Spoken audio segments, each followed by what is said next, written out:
I'll now take some questions from journalists, so I'll come to Lorna Gordon of the BBC. Lorna. Mr Swinney, you mentioned towards the end there, specifically, you referenced your views on the Prime Minister's decision to leave the D-Day commemorations earlier. I wondered if you would expand on those. What do you make of that decision? I think it's a truly breathtakingly terrible decision on a number of counts. One, it was disrespectful to the veterans for the Prime Minister to leave as he did. Secondly, there was a major gathering of international leaders at which the President of the United States, the Chancellor of Germany, the President of France and the President of Ukraine, a variety of international leaders that were present, where I would have thought the Prime Minister would have wanted, because he still remains the Prime Minister today. That's my point about the fact that I went to the D-Day commemorations as the First Minister of Scotland, not the leader of the Scottish National Party. He's the Prime Minister of the United Kingdom just now, and he should have been there to represent the international interests of the United Kingdom. And he came home to perpetuate a story which we now know to be absolutely baseless. That is not the hallmark of a Prime Minister. Ewan from STV. Thank you, Mr Swinney. Just following on from Lorna's question, really, what do you think the Prime Minister's decision tells voters about Rishi Sunak's judgment, and does his apology today go any way to repairing that? I think it tells us all we need to know about the judgment of the Prime Minister, but there's been countless other issues upon which we've seen the poor judgment of the Prime Minister, not least of which we saw some of his decisions, for example, on the Eat Out to Help Out scheme during COVID, which was a disastrous policy intervention. So it tells us all we need to know about his judgment, and I think an apology of that nature after the event is just hollow language to get the Prime Minister out of the mess that he is in of his own making. Next, so Conor Gillis. The Prime Minister's apologised, though, so surely that's the end of the matter, is it not? And secondly, now that you're back after 48 hours at those commemorations, yesterday official figures are showing that the SNP did not have a single major donation in the first part of this year. How are you funding this campaign, and is the police investigation that's ongoing putting people off donating to your party because there are trust issues? The only issue the Prime Minister, look, I've said what I've said. People can make their mind up as to whether or not an apology after the event for that particular folly is acceptable to them. To me, I think it's just terrible. I think it's disrespectful, and that people make their own judgment. In relation to funding our campaign, as I've said before, we receive donations from lots and lots of party members. We have more party members than all the other parties in Scotland combined, and people generously make contributions to the party on an ongoing basis. And if you've got money coming in from lots of people at small amounts, it adds up into quite a big amount. So I'm really quite happy with the way in which donations are coming into the party. I obviously would encourage people to continue to give, because we've got four expensive weeks ahead of us, and we need to. So there's just a wee handy reminder to all those around about me and to the watching public. We always, we're not in any way full up with donations, but that's the funding base that we get. And as I said on Sunday, anybody wanting to donate to the Scottish National Party knows that any money coming in is going to be handled under the governance of John Swinney, and I think that should give people all the confidence they require. Now, yes. Hi, First Minister. Craig Payton from the Press Association. You spoke about the debate between Keir Starmer and Rishi Sunak. You've obviously taken part in one yourself. You'll take part in more. Do you think the idea of election debates actually sways public opinion in any way, or is it just effectively a bunch of middle-aged men yelling at each other? Well, I'm glad you've accused me of being middle-aged, Craig. But at the stage in life that I am, I view that as a positive encouragement. So if you thought you were being insulting there, you've completely missed your mark. I think there's I think these debates are a bit, you know, the argy-bargy, I tried to say that on Monday night before we got started. I think some of the argy-bargy turns the public off. I don't particularly enjoy it. I watched the debate on Tuesday night. I didn't particularly enjoy it. I thought it was pretty sort of confrontational and unenlightening. And as I've said, it disguises the real issue. And the real issue is about the public spending crisis. So you can have all these political leaders, you know, arguing away. But the public have got to engage on the real substance, which is that if they vote for the Labour Party in this election, they're voting for Tory spending cuts. And that's the message I'm going to be putting out to people, and that's what people need to hear in anything that I say in a debate, or any of my wonderful colleagues that are taking part in the debates that, as Stephen Flynn will be doing tonight in the BBC Leaders debate. Right, where am I going next? John Boothman. John, it's been a difficult start for the SNP. You've admitted it's been a challenge. This week your government seems unable to shake off that story about EU funding. The polls don't look great. The money's not coming in, no matter what you say about all the membership. Where do you go from here? Oh, for a right breath of fresh air and optimism there, eh? Gee whiz. Well, I'm actually enjoying myself. I think this is frankly my time, and I'm enjoying it. And I've now been to, actually, I wrote it all down last night, so let me just try and get the numbers correct for you. By last night, I'd been to 21 constituencies in the country. By the end of this weekend, I will have been at 33. So, although I wasn't on campaigning duties on Wednesday and Thursday, I'm paying for it now because I'm going to be on them for the next 3 days ad infinitum. So, and our campaign teams are very buoyed up around the country. I had a fabulous visit to Buckie on Saturday morning. That's Buckie in the northeast of Scotland before your deeper instincts, John, take over there. It's the town called Buckie in the northeast of Scotland, where I was welcomed by Seamus Logan, our wonderful candidate for Aberdeenshire North and Moray East, whose chances and prospects, I think, have got a great deal better after the completely shoddy behaviour of Douglas Ross yesterday. And as I said to Conor Gillis, the financing is coming into the party. I would encourage people to continue to give, because election campaigns are expensive, but the money's being well stewarded and well spent effectively. Now, who else have we got? Oh, yes, sorry. Hi, it's Andrew Quinn here from the Daily Record.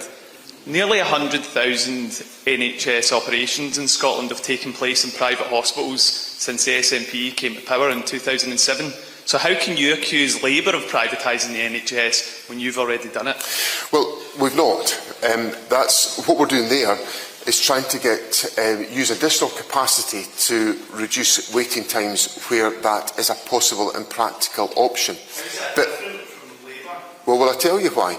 Because Wes Streeting's going around saying, I'm going to shove the door wide open to the private sector and I want partnerships with the NHS beyond hospital arrangements. That's what's different about it. And Wes Streeting's saying, I'm going to go even further than Tony Blair. That's how it's different. And the effect of that is that if Labour don't properly invest in the National Health Service and increasingly privatise, will have an effect on the funding settlement for the National Health Service in Scotland. So not only will people in Scotland get Tory spending cuts from the Labour Party, they'll also get the extension of the NHS privatisation agenda, which the SNP will have no truck with. Now, yes. Hi there, it's Alistair Grant from the Scotsman. You mentioned, obviously, the shoddy behaviour of Douglas Ross in the Aberdeenshire North and Moray East seat. What was your reaction to the events of yesterday, and do you think that seat is now the SNP's to win? Well, my first reaction was I genuinely was disgusted by what I witnessed. And I just cannot fathom how the Conservative Party I assume it's the Conservative Party, or it just could be the absolute naked self-interest of Douglas Ross. I'm not sure if there's any difference between the two things there.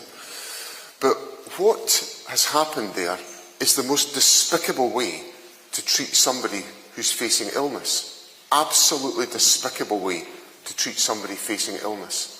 And David Duguid is a well-respected Member of Parliament. My Westminster colleagues have very good relationships with him, and he is a good man, and he's facing health difficulties. Nobody, as far as I'm aware, was making any issue about his health issues. People accept these things happen. They happen to some of my colleagues. I've got a colleague just now who's been very seriously ill, Richard Lockhead, and we're supporting Richard. But for Douglas Ross to essentially require the removal of David Duguid, who was perfectly prepared to stand for election, and his local association wanted him to do so, just to create a new pathway for Douglas Ross to have a new opportunity, is a new low for even Douglas Ross. So I am disgusted by it. I'm horrified by it. I think it's no way to treat another human being.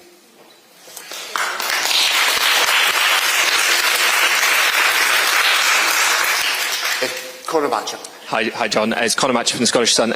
You'll know that Taylor Swift is playing in Murrayfield over the next few weeks. Just to change the tone of this event, what are your 3 favourite Taylor Swift songs? Well, first of all,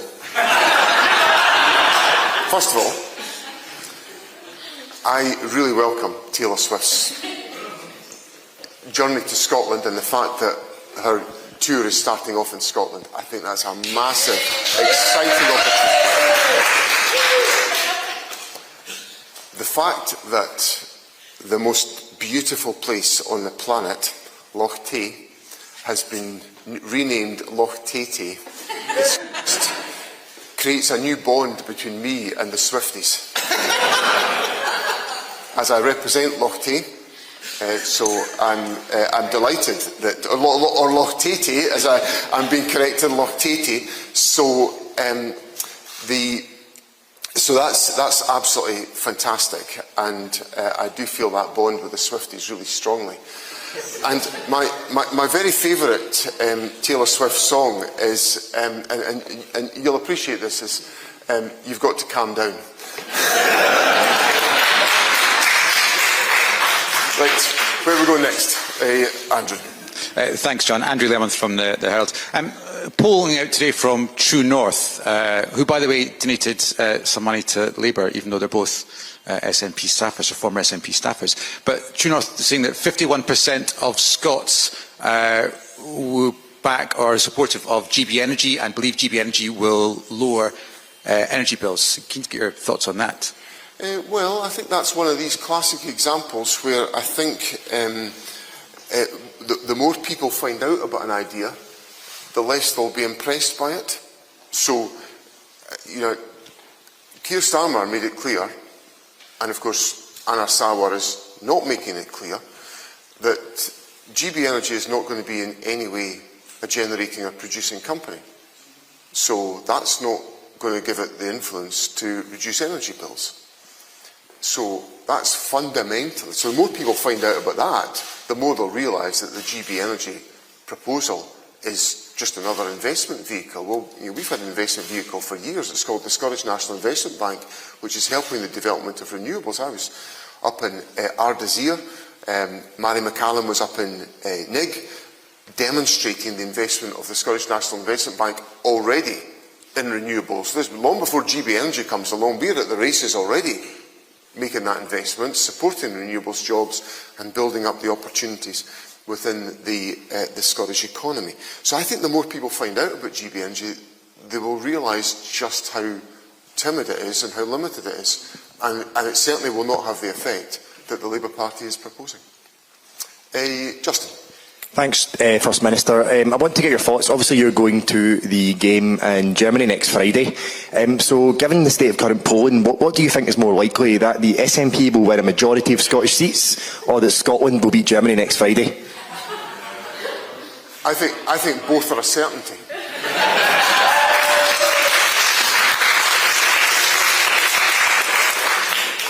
Where am I going next? Hello, it's Mark Howarth from the Daily Mail. Returning to public spending, the European trade union movement has accused the European Union of being addicted to austerity. The new fiscal rules that are being introduced are forcing spending cuts on every single member of the European Union, billions of pounds of cuts in each country. And that's to reduce a budget deficit of an average of 3.5% down to 3%. Scotland's deficit is 9%. Now, you've pledged to take Scotland back into the European Union. So have you spoken to the European Commission and asked for an exemption and got a guarantee of an exemption from these fiscal rules? And if so, what was their answer? Well, we've obviously, we're not in a process of negotiation with the European Union at this point. I would like us to be when we're in the position to advance our interests for Scotland to rejoin the European Union. But obviously, the first thing we've got to do is to establish Scotland as an independent country. And the shortest way to do that is to make sure the SNP have the highest vote possible in this forthcoming Scottish parliamentary election, and that's what all these fine people are working to achieve at the election on July the 4th. Right, is that anyone else? One more. Yes. I'm Dave Walker from the Express. Poland, Westminster Poland is looking a bit bleak for the SNP right now. It says there's going to be a wipeout in Glasgow. What does it mean for the party if you do lose all the seats in a yes city like Glasgow? And if you do win seats, how can you help the fact the city is in a state, there's rats everywhere and there's rubbish everywhere? Well, it's another outbreak of enthusiasm and optimism from in that question. Look, the election will take its course. We'll get lots of opinion polls. I've seen opinion polls in the course of this campaign that ranged from the SNP getting seats as low as 7 and as high as 35. Now that's quite a big range. I'm used to dealing with numbers. That's a big range. So I think we should just get in about the election campaign, give it our best and let the voters choose. But what the voters can rely upon is the SNP will fight a positive election campaign, warning them of the dangers that will come from the election of a Labour government, because it will mean Tory spending cuts, but a positive vision about investment in our National Health Service and the election of SNP MPs who will put Scotland's interests first, determined to make sure that we create a future made in Scotland for Scotland. And that's an inspiring message, and I think it'll be successful. Thanks all very much. Thank you.